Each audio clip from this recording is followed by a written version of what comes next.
Hey everyone, this is Ben with BathroomBrewsMTG. On this episode of Bath Bombs, I'll be discussing my top 10 commons and uncommons from the Brothers War. This is a subjective list since it can be tough to rate cards in a vacuum. So if you disagree with me, let me know in the comment section below. Okay, let's get into it. In the number 10 slot, we have Slagstone Refinery. It is a 4-mana artifact that says, whenever it or another non-token artifact you control is put into a graveyard from the battlefield, or is put into exile from the battlefield, create a tapped Power Stone.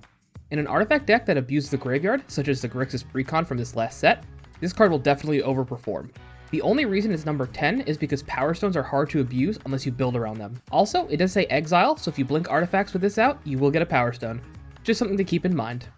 In the number 9 slot, we have Free Commission. It's a 2-mana sorcery that returns target artifact or creature card with mana value 3 or less from your graveyard to the battlefield. If it's a creature you're returning, put an additional +1/+1 counter on it. Reanimation for only 2 mana is really nice, especially since this card's only 11 cents at the time of recording. The 3 mana value restriction might seem like a downside, but if you look at the top 100 creatures played in the last month on EDH Rec, 53 of them are 3 mana or less, so you should have a number of great targets for this, including, but not limited to, Esper Sentinel, Dockside Extortionist, and Dathi Voidwalker. Disciple of Gix comes in at number 8. This 6-mana 4/4 creature says, when it enters the battlefield, search your library for up to 3 artifact cards and put them into your graveyard. You know what's really good in a graveyard-based artifact deck? Putting artifacts into your graveyard. Want to know what's better than that? Putting 3 of them into your graveyard in a single shot. I don't know why this card is only showing up in 311 decks at the time of recording, but start including this. Artifact decks can ramp pretty hard, so this being 6 mana shouldn't deter you from playing it. There are quite a few 3-card combos with artifacts, and the fact that this lets you get all 3 of those pieces right from your deck into your graveyard is pretty insane. And it does say up to 3, so if you only need 1 card for a combo, you can do that as well. Speaking of artifacts, at number 7, we have Yoshin Dissonant. This 2-mana creature lets you put a +1/+1 counter on target creature we control whenever an artifact enters the battlefield under our control. The reason this card isn't higher on the list is because of its colors. It's white and green, which isn't known for its artifact-based strategies. Green does have access to cards like Bootlegger Stash, Tireless Tracker, and Tireless Provisioners to create artifacts, but I think this card's colors do hold it back a bit. If you want to try this out, I'd definitely include cards like Genesis Chamber, Academy Manufactor, and my favorite jellyfish, Glunch the Bestower. Thran Vigil comes in at the number 6 spot as we round out the bottom 5. It's a 2-mana black enchantment that says, whenever 1 or more artifact and or creature cards leave your graveyard during your turn, put a +1/+1 counter on target creature you control. I'm not sure why this is only showing up in 1% of decks at the time of recording, but definitely buy a few of these. This lets you go infinite with any persist creature, since a +1/+1 counter will remove the -1/-1 counter. And there isn't a once per turn clause like we've seen on recent cards. It does only work on your turn, and it does say 1 or more, so if you reanimate 5 creatures, you only get 1 +1/+1 counter. But despite those facts, I still think this card is criminally underplayed. At number 5, we have Third Path Iconoclast. This creature is a 2-mana 2/1, with, whenever you cast a non-creature spell, create a 1/1 colorless soldier artifact creature token. And that's all I've said on this card. Now for number, nah, I'm just kidding. This card's like Young Pyromancer, except it synergizes with more decks. If you're playing a blue-red X artifact deck, slam this puppy in. Playing any type of Spellslinger deck, boom, soldiers. The fact that it not only creates creature tokens, but artifact creature tokens, pushes this card up a few notches for me.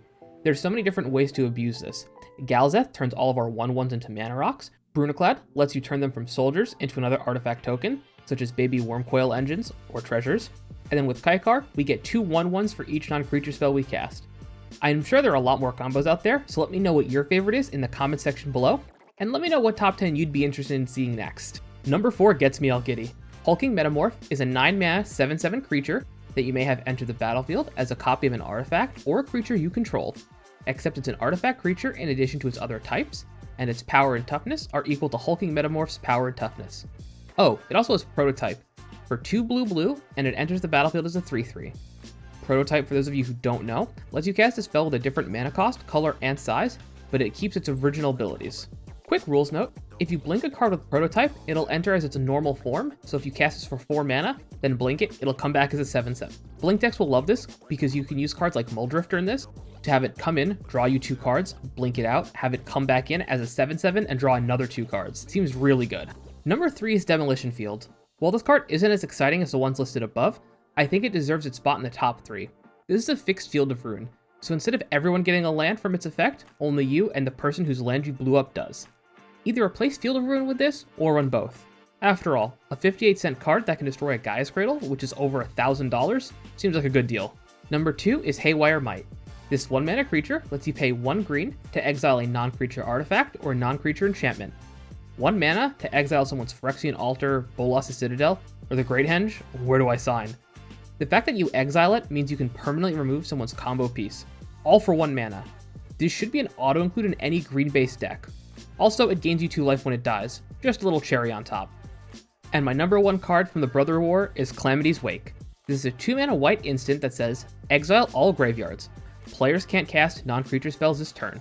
Exile Calamity's Wake. There's a lot to say about this card. First, please, please, please, someone slam this under an Isochron Scepter. Second, mass graveyard hate for 2 mana at instant speed. White already runs cards like Rest in Peace, so it's fine if we hit our own graveyards with this. And third, if you're running a creature combo, such as Kiki Jiki, Restoration Angel, and Feldar Guardian, this lets you do that combo pretty much uninterrupted. Also, it can stop someone else's combo if it involves a non-creature spell and or the graveyard. I think this should be an auto-include in most, if not all, mono white decks in any white X deck. Almost all commander decks have a way of interacting with the graveyard, and being able to give the table an extra turn to deal with the arch enemy seems like a no-brainer, especially for 2 mana. And with that, thanks for watching. Don't forget to like the video if you liked it, dislike if you disliked it, let me know what top 10 you'd like to see in the comment section below, and don't forget to subscribe and ring that bell to get notifications when all my videos go live. If you'd like to go further with your support, you can always sign up for my Patreon, linked in the video description below. As always, this has been Ben with BathroomBrewsMTG, and remember, always wash your hands.